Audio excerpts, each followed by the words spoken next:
بسم اللہ الرحمن الرحیم ایاک نعبد و ایاک نستعین۔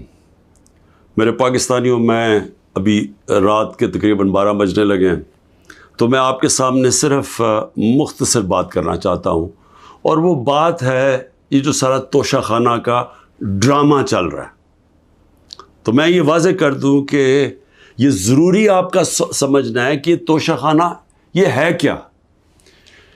یہ توشہ خانہ 70 سال سے ایک ہی قانون بنا ہوا ہے توشہ خانہ کا، جو جس کو بھی تحفے ملتے ہیں 70 سال سے، چاہے prime minister, president, minister, army chief, وہ ساروں کا ایک ہی قانون ہے۔ اسی قانون کے مطابق جو بھی توشہ خانہ سے میں نے چیزیں لی، اس قانون کے مطابق چلا۔ اب یہ کیس جو توشہ خانہ کا چلنا شروع ہوا، یہ آپ کو سمجھنا چاہیے کہ اس کیس کے اوپر، یہ توشہ خانہ کیس کے اوپر میرے گھر کے اوپر حملہ ہوا۔ 4 دن پہلے پولیس پہنچ گئی کہ جی آپ نے وہ توشہ خانہ کا ایک میجسٹریٹ کے سامنے کیس سننے جانا ہے۔ 4 دن پہلے پولیس پہنچ گئی، اور یہاں پورا میرے گھر کے اوپر 26 گھنٹے اٹیک ہوا۔ مجھے جب 9 مئی کو غیر آئینی اور قانونی طور پہ اغوا کیا گیا اسلام آباد ہائی کورٹ سے، تو مجھے جب جیل میں لے گئے پولیس لائنز میں، وہاں مجھے ایک دم پتہ چلتا ہے کہ ایک جج صاحب، جج ہمایوں دلاور وہاں بیٹھے ہوئے ہیں، اور وہ آپ کے اوپر توشہ خانہ کے کیس کے اوپر کوئی کارروائی کرنا چاہتے ہیں۔ نہ میرا وکیل، نہ مجھے کیس کا پتہ، اور پتہ چلتا ہے کہ وہ ادھر آ کے میرے اوپر فرد جرم لگا کے چلے جاتے ہیں۔ فرد جرم لگا سکتے ہی نہیں جب تک کہ میرے اوپر، جب تک مجھے پوری طرح بتایا نہ جائے کہ وہ ہے کیا، میرے سامنے فرد جرم لگتا ہے یا میرے وکیل کے سامنے۔ جب ہمیں یہ پتہ چلا، اس سے اگلے دن ہم نے ریکیوزل کا کہا۔ ہم نے کہا جی ہمیں ان جج صاحب سے جس طرح انہوں نے کارروائی کی ہے، ہمیں کوئی انصاف کی توقع نہیں ہے۔ یہ 11 مئی کو ہم نے کیا۔ اس کے بعد بہرحال ایک پورا سلسلہ چلتا رہا، جس میں یہ واضح ہوتا گیا کہ ایک پلان بنا ہوا ہے کہ توشہ خانہ میں عمران خان کو ڈسکوالیفائی کرنا ہے۔ مجھے ایک سوال دیے گئے، 35 سوال دیے گئے، کویسچن جج صاحب نے کہ جی ان کے جواب دو۔ محرم کی چھٹیاں بھی تھی، خیر ہم نے بڑا زور لگا کے اس کا جواب تیار کیا۔ میں نے کوئی 1 گھنٹہ عدالت میں کھڑے ہو کے کل سارے سوالوں کا جواب دیا۔ انہوں نے 2 کوئی گواہ رکھے ہوئے تھے، سرکاری گواہ۔ کوئی بھی ایسی چیز نہیں تھی جو میں نے 35 سوالوں میں جواب نہیں دیے، ایک ایک چیز کا جواب دیا۔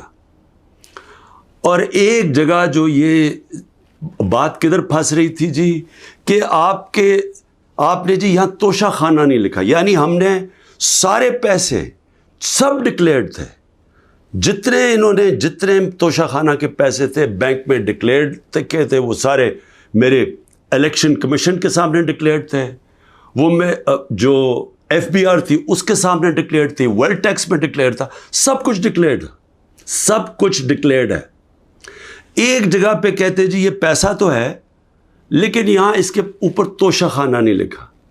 اب یہ میرے اکاؤنٹنٹ نے بھرا ہوا تھا، 40 سال سے میری وہی اکاؤنٹنگ فرم ہے۔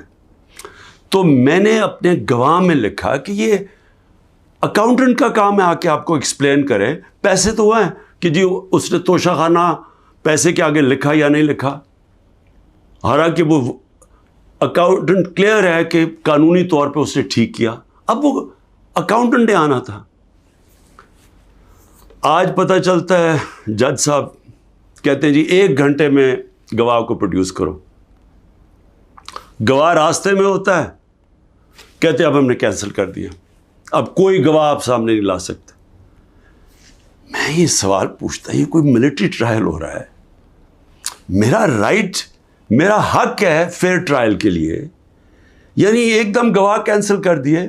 میں نے کوئی 5-6 گواہ لے کے آنے تھے تاکہ وہ ایکسپلین کرے، جو 35 کویسچنز انہوں نے بھیجے ان کے جواب میں مجھے موقع تو ملے کہ اگر کوئی پوچھے، میرے وکیل ان کو سمجھانے کے لیے، گواہ تو اس لیے ہوتے ہیں، گواہی سارے کینسل کر دیے، اور آج اب ایسے لگ رہا ہے کہ کل فرد جرم قائم کر دیں گے.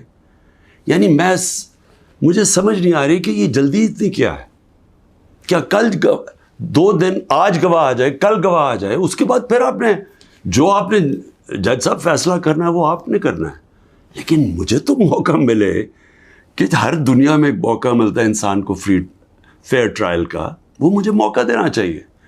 اور ابھی سپریم کورٹ میں یہ بھی کہہ دوں کہ ہم نے ریکیوزل کا بھی ان جج صاحب کا کہا ہوا ہے کہ ہمیں ان کے اوپر اعتماد نہیں ہے.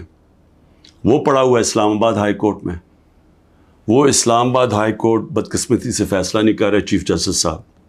میں یہ بھی کہہ دوں کہ صرف اتنی زیادہ، پتہ نہیں میں کتنے کیسز میں ہوں، صرف 2 ججز کے اوپر میں نے ریکیوزل کا کہا ہوا ہے. ایک اسلام آباد ہائی کورٹ کے چیف جسٹس اور دوسرے یہ جسٹس دلاور. یہ میرا رائٹ ہے کہ اگر میں سمجھ رہا ہوں مجھے انصاف نہیں مل رہا تو میرا یہ حق ہے کہ میں ان کو ریکیوز کرواؤں، ان کو کہوں کہ کسی اور کو بھیج دے. اب وہاں بھی فیصلہ نہیں ہو رہا اسلام آباد ہائی کورٹ میں. ہم سپریم کورٹ میں گئے ہیں، سپریم کورٹ کہہ رہے ہیں کہ اسلام آباد ہائی کورٹ فیصلہ کرو، اور سپریم کورٹ نے کہا کہ تب تک انہوں نے جسٹس دلاور نے فیصلہ نہیں کرنا جب تک کہ یہ اس کے اوپر فیصلہ نہیں ہوتا ٹرانسفر پہ. لیکن مجھے لگ رہا ہے کہ کل انہوں نے فیصلہ کر دینا ہے، اس لیے میں رات کو لیٹ آپ کے سامنے آ رہا ہوں. میں آخر میں ایک اور بات کہتا چلوں کہ فیس بک پہ 2014 میں جسٹس دلاور نے اپنی فیس بک پہ میرے اوپر ایسے ریمارکس دیے ہوئے ہیں جس سے لگتا ہے کہ وہ مجھے انصاف نہیں دے سکتے. یعنی ان کی ایک پرسنل ڈسلائک اس میں سامنے آ رہی ہے. ہم نے یہ چیف جسٹس صاحب اسلام آباد والوں کو کہا کہ دیکھیں یہ پریجوڈسڈ ہے. انہوں نے جا کے ایف آئی اے کو کہا کہ بتاؤ کہ جناب یہ ٹھیک ہے یا نہیں، یہ جو فیس بک پہ ان کی پوسٹ تھی. ایف آئی اے نے وہ چیک کر کے کہ کیونکہ وہ ڈیلیٹ کر چکے تھے پوسٹ، انہوں نے واپس کہا دی وہاں تو پوسٹ ہی نہیں ہے. دیکھیں بڑا آسان کام ہے. اگر آپ اس ملک پہ انصاف چاہتے ہیں، میں چیف جسٹس صاحب اسلام آباد آپ کو بھی کہتا ہوں اور ایف آئی اے آپ کو بھی کہتا ہوں، ایک فیس بک کو ایک صرف لیٹر جانا چاہیے آپ سے، ایک ای میل کریں کہ یہ کیس ہو رہا ہے. 90 دن تک ان کے پاس ریکارڈ ہوتا ہے. اگر آپ ڈیلیٹ بھی کر دیں کوئی پوسٹ تو 90 دن تک فیس بک کے پاس اس کا ریکارڈ ہے. صرف ایک ای میل کی ضرورت ہے، پتہ چلوا لیں کہ کیا انہوں نے جو واقعی انہوں نے پوسٹ کی تھی یا انہوں نے نہیں کی تھی.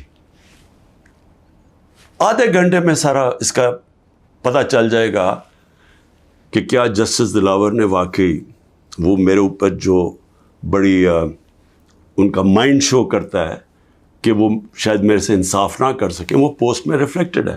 پتہ چل جائے گا کہ ہے یا نہیں ہے. تو ہم صرف میں یہاں بیٹھا ہوا ہوں، 200 کیسز ہونے لگے ہیں، ایک ایک فیس کرنے کے لیے تیار ہوں، فیس کر رہا ہوں.